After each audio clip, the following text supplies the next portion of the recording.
Welcome in, fans. What an exciting game. Your Utah Hockey Club wins an overtime thriller, beating the Boston Bruins 2-1.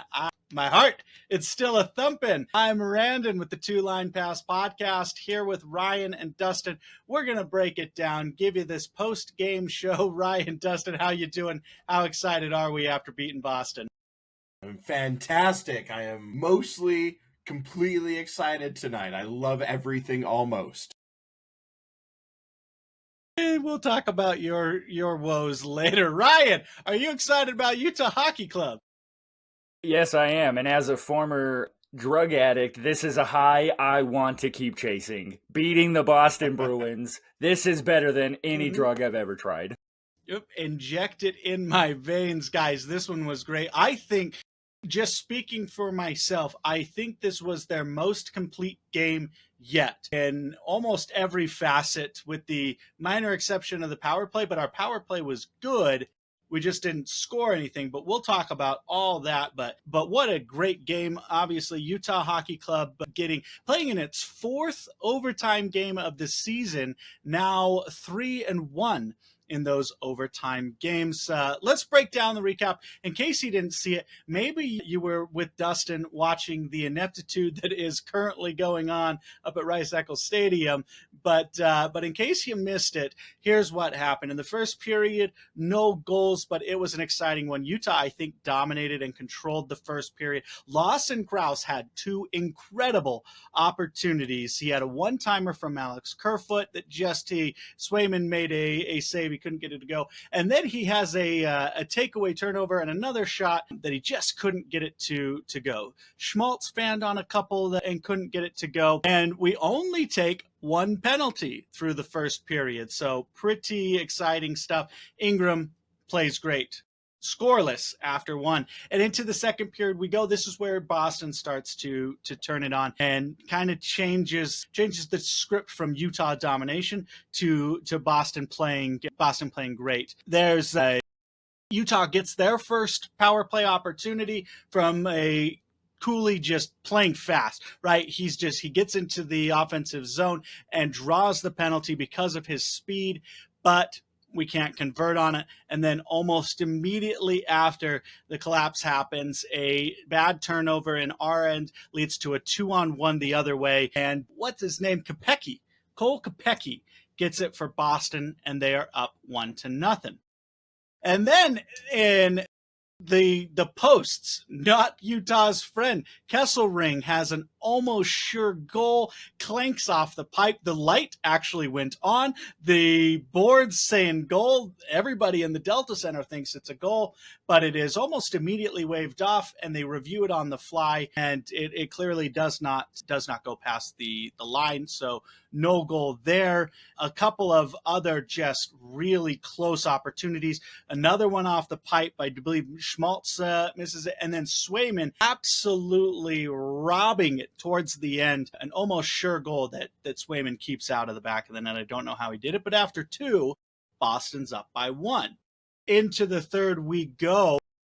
And Utah again starts to turn on the Jets and just looks like the faster, better team. And Kyler Yamamoto, my friends, his first game with the Utah Hockey Club, playing his way off of the preseason and into our hearts, gets his first goal. But wait, it comes back because of an offside call, which, funnily enough, was Yamamoto himself who was offside. So it was an incredible goal. He puts it back on a rebound, but that goal is negated. It's brought back for an offside call. So it remains Boston 1-0. But after that point, it's literally all Utah for the rest of the third period. And Kolyanshinok, the defenseman, gets possibly the best defenseman breakaway goal I've ever seen. It wasn't even a true breakaway, but he uses his speed to get past the defenders, just him against Swayman, and backhands it up over the glove side. An excellent setup also by Keller and Schmaltz. Schmaltz gets his his team leading sixth assist on Kolyanshinok's game-tying goal. Again, though, Utah still maintains momentum, keeps it going all throughout. These have 7. Schmaltz has 7 now. Yes, Nick Schmaltz 7th. Logan Cooley has his 6th. Schmaltz has 7 assists to lead the team. But Utah, and in that third, the last 2-3 minutes, just it looked like Utah was going to win it in regulation. They just have shot after shot. Swayman standing on his head to keep his team in it. To overtime we go. Clayton Keller draws a very quick, immediate overtime penalty. Interesting thing about the overtime penalties, it's 3-on-3, so the team who gets the power play gets to add a guy. It doesn't go to 3 against 2, it's 4-on-3. Utah has a good power play, but doesn't score on the power play. But almost immediately after the power play expires, Logan Cooley sends a pass beautifully to Kesselring, another defenseman, getting involved and scoring the goal. And Kesselring just snipes it into a beautiful game winner to win this one. Utah Hockey Club 2-1. Ryan, Dustin, that's my recap. What's your takeaways? So I really I believe it was up until our last game, we didn't have any goals from any of our defensemen. Like we had a couple that we thought Sergachev had scored, but they got redirected along the way. But it wasn't until game 5 where we got a score from a defenseman, and now we've just won a game with 2 goals from only our defensemen. So that's cool to see. That's fun. I love seeing defensemen score goals. And this was just one that, like, all throughout, like, I tweeted a couple of times from the Two Line Pass Twitter account that this just, it felt like the levees were about to break, right? Like Utah was about to break this one open and score because they were on the doorstep so many times. They clanked iron a couple of times. And then the one shorthanded goal that was actually not a goal that you talked about. Like, they were so close for so long. And then Boston's the one that first cracks it open, and we're getting down towards, I mean, it was just about 5 minutes left in the third when we score the game tying goal. And it's just, that was not a game that you wanted to see slip away because Utah played better for the majority of that game. It felt like, and that would have been one, a painful one to let slip away. But very, very glad to see them get that late equalizer, and then Kesselring just put that one away in overtime for another overtime win. I was very, very thrilled with that performance. Absolutely. I think it actually was also the most shots by defensemen this year, or this season for Utah. The number of shot attempts and the actual shots, the highest from our defensive. So defense not named Sergachev getting involved offensively, really, truly for the first time this season. And it feels good. It felt great, in fact. Ryan, how'd you feel about it? I thought that was a really good game and probably our best complete game. But my biggest takeaway from it is I thought going into this game, we were going to get bullied and just thrown around. Because the Boston Bruins blue line, nobody's below 210, something like that. They're all just massive human beings, and they're mean and physical, and they were tonight. They threw around our guys, but it didn't stop it. The speed turned it, like, we basically proved that, yeah, you could be a big lumbering dude who's a good defenseman, but we'll just sneak up behind you, lift your stick, take the puck, dump it in, and chase you guys around. You can't catch up with it. We have 3 lines faster than all of them. But yeah, so speed was a good one. Connor Ingram, I thought, played a pretty solid game. I thought he was really outstanding. He didn't, not necessarily overly tested on difficult, but he was just solid. He was exactly where he needed to be every time. And then I will give my credit to Jeremy Swayman. That absolutely, I would say, the star of the game. But even as a Utah, I feel like Jeremy was out of this world. And to get a win over the highest paid goaltender like that, I feel like the rest of the league has got to be paying attention. Like, oh shit, maybe the ragtag bad news Bears really are for real. And it's like, yeah, we are, guys. We are for real. Now we have a win over the New York Rangers. We have a win over the Boston Bruins, 2 of the elite teams in the East. So we're feeling good about it. Staying on that with the East, when we win the Western Conference and eventually go to the Stanley Cup, we've already proven that the 2 best teams in the East, we got you guys. we got you. So that's all I'm saying. I don't really care who you send our way because we're going to win. And by the way, guys, undefeated in the Delta Center. Is Salt Lake City the hardest place to play hockey? Is the Delta Center the best home environment in the NHL? Well, we're undefeated. And so right now, the hypothesis is proven to be true that Salt Lake City is the hardest place to play. But yeah, I agree with you guys. Excellent getting the defense involved on the offensive side, and our speed is shown out. I don't think we're ever going to find a game where we out hit an opponent. I can't think of who that team is going to be if it ever happens, but we're going to see some speed on speed matchups. But yeah, I was in the same boat as you, Ryan. I really thought we were going to get bullied, and we got hit a lot. We got pushed around, and it hurts. It feels like you want to see something happen, right? You want to react, but again, that's not the game. We don't want to get stuck in this checking battle of strength versus strength, right? We'll absorb the hits, and then break out the other way. That's the style that the Utah Hockey Club plays. And I thought that was on full display tonight of absorbing hits, not letting those hits be forced turnovers, which is a lot of what you want to see if you're going to be doing a lot of checking. You want to see that turn into turnovers. Utah controlled the puck through the checks and really played a great game. I think Alex Kerfoot played in a series. Alex Kerfoot has been low key one of the best players on the team all season Absolutely. long. Today's game, he was just again outstanding. It doesn't show up on the no goals, no assists, but his presence on the ice in every facet of the game, defense, offense, playmaking. Alex Kerfoot had an incredible game today. Sticking on that, I thought the back check of the guys tonight was incredible. Every forward seemed to be getting back and hounding their guys in the neutral zone. Even when they were trying to break it out, the Bruins were struggling to keep the puck in their possession.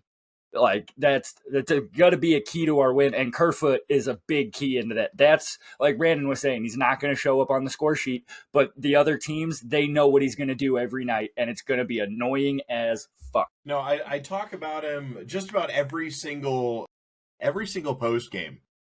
But Logan Cooley is still just doing all the little things. I believe 2 of Boston's 5 penalties were interference against Cooley. So like he's doing the small little things. He's so fast. He's so skilled with his stick.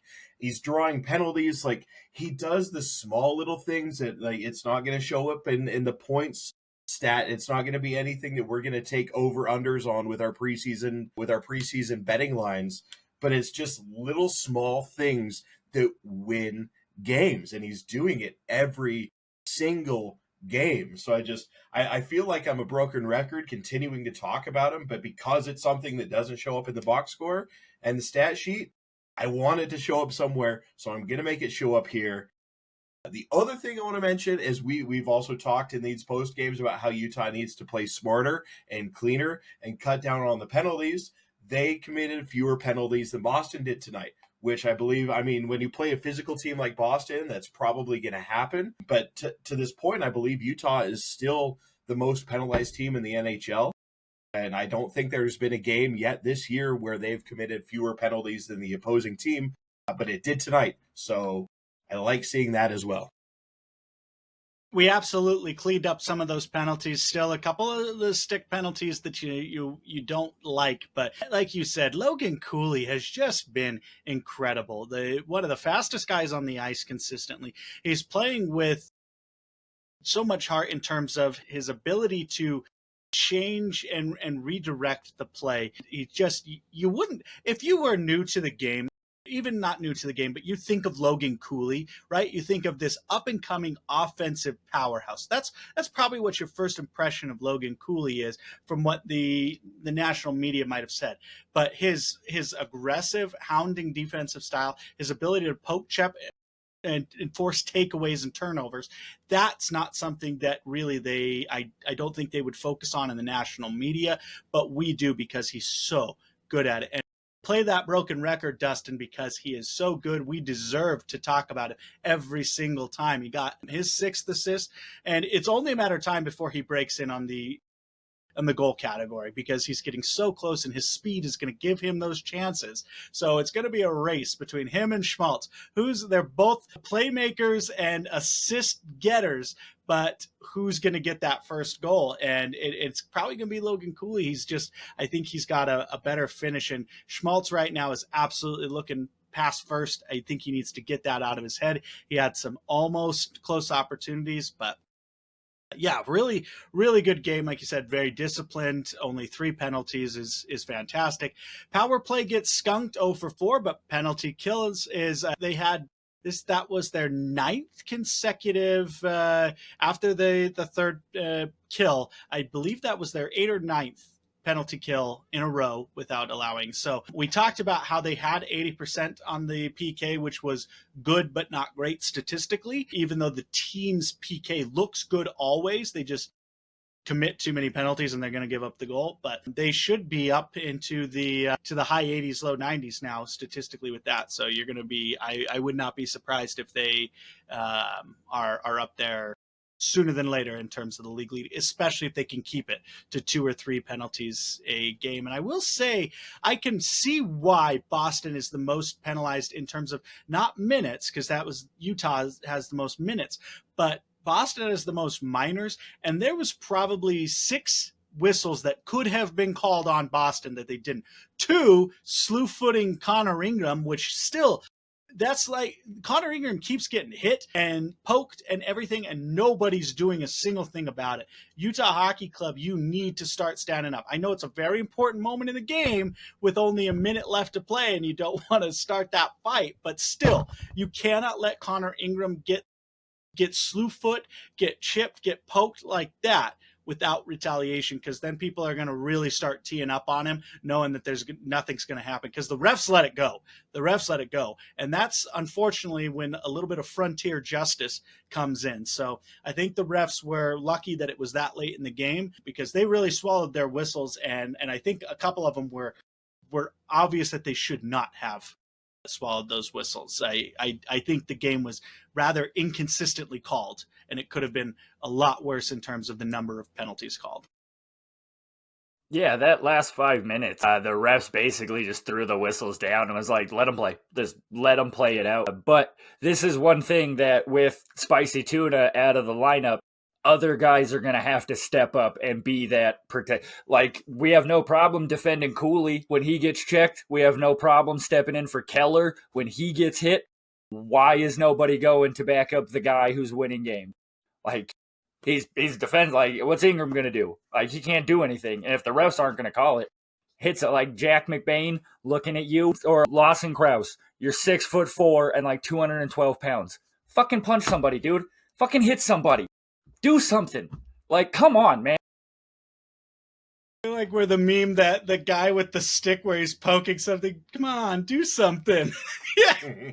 I thought for sure we'd already have at least one fighting major per game. And it was Bortuzzo who tried to, again, defend Logan Cooley, which was a pretty piss poor effort as a fight and just resulted in 2 minutes for roughing for each person. But yeah, Brian, you mentioned it, and the fans, I wonder how many, no Spicy Tuna available to chant. The home crowd favorite was not available, and Kyler Yamamoto, I thought, played incredible. And I would not be surprised if you start to see, unfortunate for the fans of Spicy Tuna, I would not be surprised if you start to see a rotation of Carcone and Yamamoto.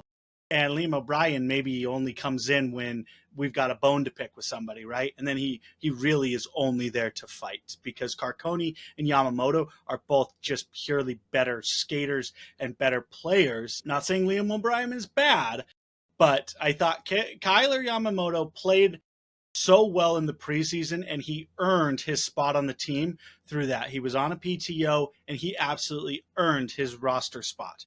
And now in his first game in the regular season, he showed why he earned that spot. Obviously, his goal was taken away, but man, did he show a lot of ferocity, a lot of offensive potential, and I hope that he continues to improve and see more playing time. And if we rotate between him and Carcone, the team I think is going to be great. I know some fans are going to be upset. I know I'm going to be pissed because I've already lost my over on penalty minutes for Spicy Tuna right out. We can agree that I have lost. There's no way he's getting over 160. But hey, if it wins more games for Utah, I'm okay losing all of my preseason bets, because Utah Hockey Club right now is just there. I mean, we're playing some exciting hockey.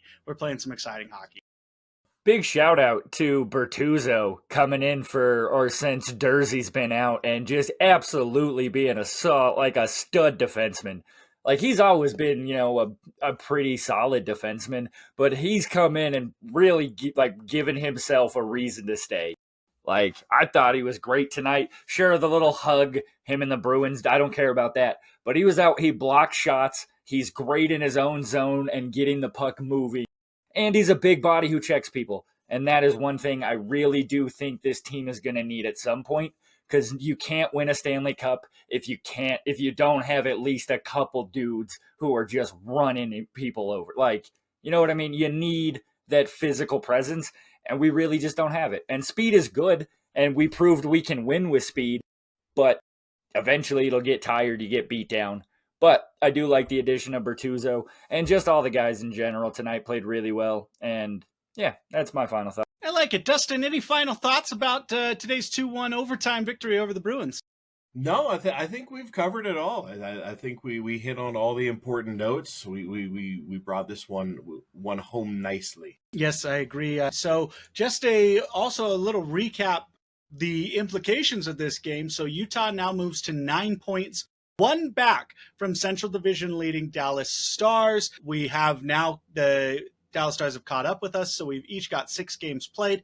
We're only 1 point behind Dallas for first place in not only the West or the Central, but in the West. We are currently in second place in the West, third place in the league with those 9 points, or I guess you could say tied for third place with 9 points. But guys, second in the Central feels pretty good. We got some game in hands over Winnipeg, Winnipeg's playing really good. But for right now, as it stands right now, Utah's in second place in the Central. So an excellent start to the game through these first 6. I hope you guys enjoyed listening to the Two Line Pass podcast post-game show, recapping once again your Utah Hockey Club winners tonight, 2-1 against the Boston Bruins. Utah back at it at home Tuesday against the Ottawa Senators. That one should be an exciting win for us, but we'll break it down for you in that post game as well. But guys, go enjoy the Utah Utes game. Hopefully they do as well, but we got a W for Utah hockey, and that's all that matters. Guys, get home safe and have a good night.